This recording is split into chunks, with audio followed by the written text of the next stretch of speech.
This image is very dear to most Polish people. They consider her the Queen of Poland. But actually, Our Lady of Częstochowa is venerated by people of all nations. This is an icon, and it is traveling also all around the world to visit different communities. Some people ask me, is it really an original from Częstochowa that's traveling? Well, I have difficulty answering these questions because you see, as you probably heard, you don't paint an icon, you write it. Because icon is full of language. Every color, every gesture, every symbol has a meaning. This is why the tradition says that the iconographer has to write all the language into the new icon that he is preparing. When I visited a school and tried to give a short talk about icons, I asked the kids, what's the first thing that comes to your mind when you hear the word icon? And of course they responded by saying, well, this little picture on the screen of a computer. And actually this is true because an icon is a graphic representation which contains a lot more information that you can put on a small piece of paper. So it's easier to understand the message if you look at an icon than to read the text. Christ has chosen 10 men to spread the good news, the gospel. But out of those 10 men, only 4 decided to use mass media because that way they could reach a lot more people. In those days, it meant writing it down.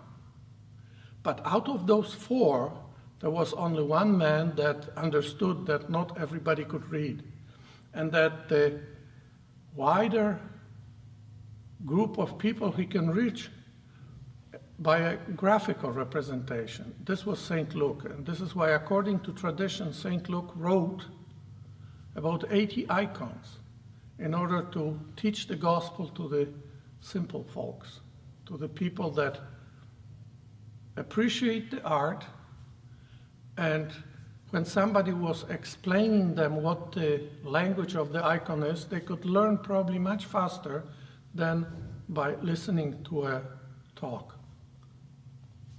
Well, as I said, an icon is a language. You write it, you don't paint it. This beautiful image is an image, of course, of Our Lady. There is a number of ways you can show Our Lady on the picture, on the icon. If you see an icon with Our Lady holding hands like this, it means she is the praising one. This is the orant type. But Our Lady of Częstochowa is the guide. It's the Hadygitria type, which means she's showing the way. And actually, her hand is explaining everything. To whom is she pointing? Well, she's pointing to Christ. This is the way. But on every icon, if you want to show Our Lady, you have to inform people of at least 3 things. 1, that she is human. 2, that she was a virgin before, during, and after giving birth to Christ. And 3rd, that she carried Christ within her. So she was the ark of the new covenant. And how do we represent that? The fact that Our Lady is human is symbolized by the color of her cloak. Blue means human. Actually, this color is called indigo. It's dark blue. And it also represents spirituality and faithfulness in iconography. But if you see, the undercoat is red. And red is an imperial color. It represents, in this case, God, who is the ruler, the king. And since she carried Christ in her womb, this is what reminds us of. And now, how do we represent the fact that Our Lady is a virgin? It's an old Persian symbol. It's the star. Actually, lilies are also symbols of virginity. So before, during, and after giving birth to Christ, the Christ is the third star. Now, when you want to show Christ, you have to remind people that he was both human and God himself, that he is the Savior. And most often, the way salvation is represented is the cross. On the image of Our Lady of Częstochowa, it used to be on the halo of Jesus, but over the centuries, she was repainted so many times, she sort of lost this element. But another important element is what Christ is holding. The book of life, the gospel. This is also something that reminds us which way we should go. Very interesting is always the way Christ blesses us. He always holds his hand like that. It's very symbolic. It's supposed to mean two things. First, the divine part and the earthly part of existence. And then 1, 2, 3. He is always blessing in the name of the Holy Trinity, because God is one and three. So this is why this hand always represents that. But as I said at the beginning, Our Lady is the guide. It's the hand that's showing us the way. The people in the West lost the ability to read icons. We're not very good at it. But in the Byzantine tradition and the Orthodox Church, this knowledge is very much alive. And when they look at this icon and that hand, it immediately reminds them of the wedding in Cana. I know that everybody remembers that Christ changed water to wine, but this is not the most important part there. The important is the message. It's what Our Lady said to the servants. Do everything he tells you to do. And I hope that from now on, each time you look at the image of Our Lady of Częstochowa and you see this hand, this is exactly what you'll remember, that what Our Lady is telling us today, because this is the message to all of us. Do everything he tells you to do. And of course, there's also a very optimistic message from the wedding in Cana. You see, if you remember, Christ was not very enthusiastic about doing this when Our Lady asked him to. But she didn't ask twice. She just went to the servants and told them what they should do. This just shows how powerful her intercession is. I would just say that he just can't refuse his mother. This is why a lot of people ask Our Lady for intercession, because she's the mother of us all, and she'll always help if it's with the will of God. Very important is the color which is on the background of this icon, because it's like surrounding Our Lady and baby Jesus. Green color you can obtain by mixing yellow and blue. And this is why in iconography, the green color represents the Holy Trinity. This is what surrounds them all. Gold represents eternity. And of course, the red color in which Jesus is dressed, it's the imperial color. It means that Jesus is the king. Well, a lot of people ask me whether the pilgrim icon is original from Częstochowa or is it a copy. I have problems answering this question because, icon is not a painting. You don't paint an icon, you write it, because icon is full of language. Every color, every symbol, every gesture has a meaning. And iconographer has to give all that information into an icon. This is why an iconographer doesn't sign icons. He's not the author of the icons. I suppose the easiest way of explaining it would be, if you have a Bible in your hand, is it a copy or original? The paper is new. I'm sure St. Luke didn't write anything in English or Polish, but you see, it's not the paper that's important, it's the content. And the content is genuine. And the same thing is icons.